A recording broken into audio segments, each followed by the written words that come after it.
Aujourd'hui, 7e étape du carême, le dimanche des Rameaux nous plonge dans les émotions contradictoires de la joie de l'entrée triomphale de Jésus à Jérusalem et de la tristesse à l'annonce de sa passion et de sa mort. Et des paroles de Jésus peuvent nous revenir en mémoire. Nous avons joué de la flûte et vous n'avez pas dansé. Nous avons chanté des lamentations et vous n'avez pas pleuré. Jésus est entré triomphalement à Jérusalem. Avez-vous crié de joie sur son passage? Jésus va être torturé, mis à mort. Avez-vous pleuré? Vous êtes-vous révolté devant la souffrance de l'innocent?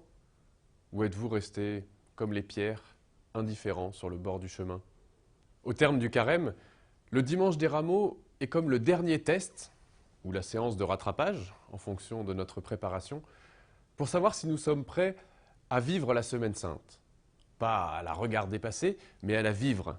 Pendant le carême, nous sommes-nous laissés éplucher comme un oignon par Dieu pour retrouver, peut-être dans les larmes, notre cœur le plus sensible? De même que les catéchumènes se déshabillent avant d'entrer dans l'eau du baptême, le carême nous propose aussi de laisser tomber nos défenses pour retrouver cette sensibilité qui fait de nous des êtres humains. Cette sensibilité, nous en aurons particulièrement besoin pour vivre la liturgie, parce que la Semaine Sainte, ça doit nous faire des sensations. C'est les montagnes russes, de la joie des Rameaux à la gravité du Jeudi Saint, de la détresse du Vendredi Saint au silence mystérieux du Samedi Saint. Alors pour une fois, les consignes de sécurité avant le décollage seront un petit peu différentes.